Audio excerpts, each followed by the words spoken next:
Hello friends, welcome to Gaurav Pandey YouTube channel. दोस्तों, इस video में हम लोग बात करेंगे चमन मेटालिक्स के बारे में। दोस्तों, ये आईपीओ आज से स्टार्ट हो गया है और दोस्तों ये नेक्स्ट एनलॉन टेक्नोलॉजी आईपीओ बन सकता है। क्यों बन सकता है? क्योंकि इसके पीछे बहुत सारा रीजन है। पहले ही मैं आपको बता दे रहा हूँ, ये कंपनी अप्लाई करने के लिए ही बनी हुई है, तो इसको ज़रूर अप्लाई कीजिएगा। लेकिन कितना लॉट करना है, कैसे करना है, क्या अलॉटमेंट का ट्रिक्स रहना चाहिए, सब कुछ डिटेल में मैं बताऊंगा इस वीडियो को, तो मिस मत करिएगा। चलिए इस वीडियो को स्टार्ट करते हैं। दोस्तों, अलॉटमेंट ट्रिक्स भी आपको पता चलेगा। तो दोस्तों, सबसे पहले चमन मेटालिक्स के बारे में बता दें, ज़्यादा डिटेल में मैं नहीं जाऊंगा। दोस्तों, ये जो कंपनी है वो स्पॉन्जी आयरन जो होता है वो बनाती है, वो मैन्युफैक्चर करती है और उसको फिर जाकर सेलिंग करती है। स्पॉन्जी आयरन से क्या बनता है? तो दोस्तों स्टील बनता है। स्टील बहुत जगह यूज होता है। तो ये कंपनी का जो मैन्युफैक्चरिंग यूनिट है वो महाराष्ट्र में बेस्ड है। तो ये एक आपको थोड़ा सा आइडिया लग गया होगा कि कंपनी का काम क्या है। तो ज़्यादा डिटेल में हम नहीं जाएंगे, सीधे आईपीओ के डिटेल्स पे आते हैं। तो दोस्तों, ये आईपीओ 4 से 6 जनवरी तक रहेगा, मतलब आज से शुक्रवार तक रहेगा दोस्तों। तो ये आपको ध्यान देना है, ज़्यादा दिन का आईपीओ नहीं है, सिर्फ 3 दिन का ही आईपीओ। बहुत कम ऐसे एसएमई के आईपीओ होते हैं जो 3 दिन के होते हैं। इशू साइज क्या है दोस्तों? तो 24 करोड़ 21 लाख का इशू साइज है, जिसमें टोटल फ्रेश इशू है, नए शेयर मार्केट में लाए जा रहे हैं। और इसमें नॉन रिटेल का कोटा कितना है? 50% है। रिटेल का कोटा कितना है? 50% है। मतलब समझ जाओ आप दोस्तों कि वाईबी का पोर्शन नहीं है, सिर्फ नॉन रिटेल और रिटेल का ही पोर्शन है। फेस वैल्यू 10 रुपीज़ पर शेयर है। प्राइस कितना दोस्तों इसका रखा हुआ है? 38 रुपया प्राइस बैंड है दोस्तों। और एक रिटेल लॉट में, छोटा सा एक रिटेल लॉट में 3,000 शेयर आपको मिलेंगे। मतलब मिनिमम आपको जो इन्वेस्टमेंट करना होगा वो 1,14,000 रुपये करने होंगे आपको। मैक्सिमम रिटेल के लिए 2,28,000 रुपये आपको लगाने होंगे। ये कहाँ पे लिस्ट होगा? तो नेशनल स्टॉक एक्सचेंज के सेमी प्लेटफॉर्म पे ये लिस्ट होगा दोस्तों। तो कंपनी के बारे में आपको थोड़ा सा आइडिया लग गया होगा क्यों आ रही है कंपनी 24 करोड़ 31 लाख के लिए। तो दोस्तों, इनका कुछ वर्किंग कैपिटल रिक्वायरमेंट है, उसके लिए फंड चाहिए, फ्रेश फंड चाहिए, इसलिए कंपनी ये आ रही है। अब दोस्तों, टाइम टेबल आपको बता देते हैं। तो 4 से 6 जनवरी तक ये आईपीओ रहेगा। अलॉटमेंट 11 तारीख को होगा। कहाँ पे आएगा? तो इस आईपीओ का रजिस्ट्रार कौन सा है? तो link in time India private limited है। तो इसी पे दोस्तों इसका अलॉटमेंट आएगा। अगर अलॉटमेंट में नाम नहीं आता है तो आपके जो पैसे हैं वो रिफंड हो जाएंगे 12 तक। अगर आ जाते हैं तो आपके डीमेट अकाउंट में शेयर 13 तक आ जाएगा। और लिस्टिंग दोस्तों 16 जनवरी को है। तो ये बात आप ध्यान में रखें। बाकी फाइनेंशियली कंपनी कैसा साउंड करती है, मैं यहाँ पे आपको चार चार जो क्राइटेरिया है उसे मैं बताऊंगा। Total income, net profit, EPS और रिटर्न ऑन नेटवर्थ। तो टोटल इनकम अगर दोस्तों देखोगे तो पहला फाइनेंशियल ईयर में 58 करोड़ 37 लाख का था।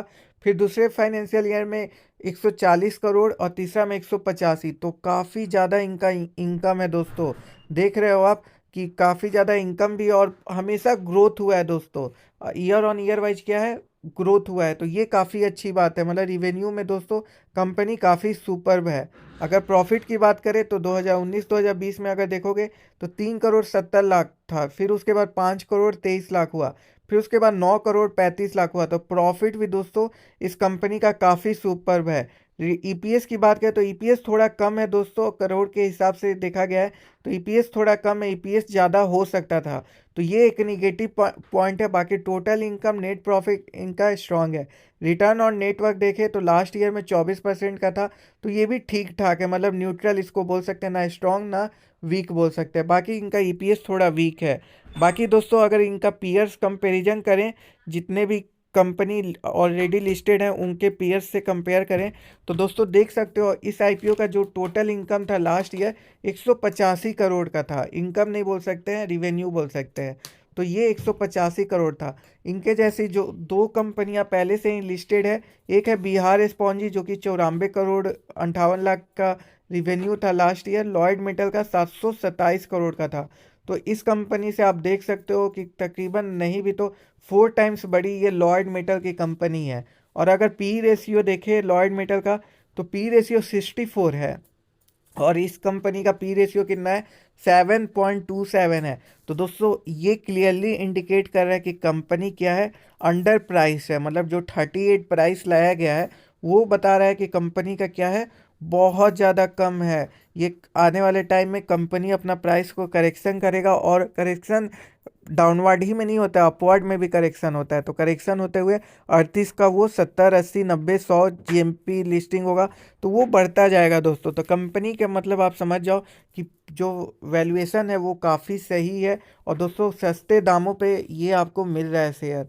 तो आपको इसमें अप्लाई करना है। कैसे अप्लाई करना है, आपको एक अलॉटमेंट ट्रिक्स मैं बता दे रहा हूँ कि सबसे पहले आपको, बहुत लोग ये गलती करते हैं कि जो पैन कार्ड है जिससे जिससे आप लोग एप्लीकेशन से अप्लाई कर रहे हो, तो वो पैन कार्ड और जिससे पेमेंट कर रहे हो वो अकाउंट का पैन कार्ड दोनों का सेम होना चाहिए। इसका मतलब अगर आप अपने पैन कार्ड के डीमैट अकाउंट से अप्लाई कर रहे हो, तो आप ही का अकाउंट भी होना चाहिए पेमेंट करने टाइम, तभी वो सक्सेसफुल एप्लीकेशन माना जाएगा। अगर आप ऐसा करते हो कि अपने पिताजी के पैन के एप्लीकेशन से अप्लाई करते हो और फिर अपने पैन के अकाउंट से पेमेंट करते हो, तो उस केस में रिजेक्शन हो जाएगा। तो मेक श्योर करें PAN of the application should be same equal to PAN of the amount. तो ये सेम होना चाहिए। बहुत लोग ये काम गलत करते हैं, इससे उनका रिजेक्शन हो जाता है। और हमेशा एक एक लॉट अप्लाई करें दोस्तों। ये जितना आप करेंगे, हर एक डीमैट अकाउंट एक 1 लॉट पर पैन, तो इससे क्या होगा, आपके अलॉटमेंट के चांसेज इंक्रीज होंगे। तो ये भी आपको ध्यान में रखना है। तो कुछ कुछ टिप्स है जो कि आपको ध्यान में रखने चाहिए। बाकी अभी दोस्तों मैं ग्रे मार्केट प्रीमियम इसका बता देता हूँ।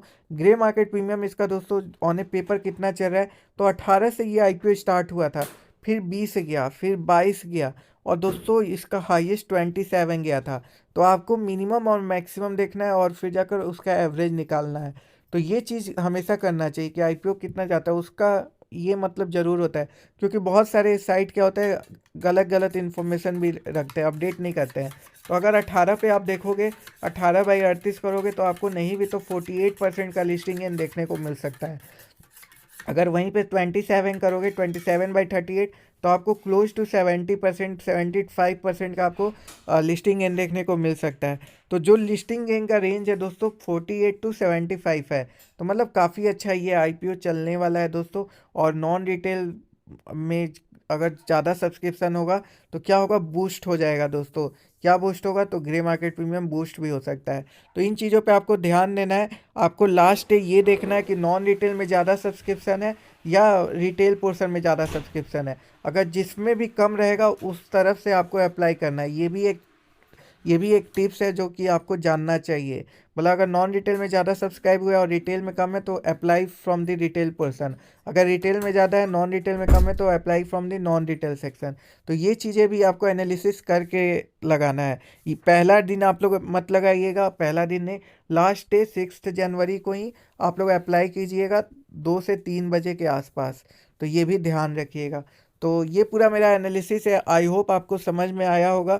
अगर समझ में आया है तो वीडियो को ज़रूर लाइक कर दीजिएगा, चैनल को ज़रूर सब्सक्राइब कर दीजिएगा। Thank you for watching my video. If you are new to my channel, please do like and subscribe my channel. Thank you. जय हिंद, वंदे मातरम।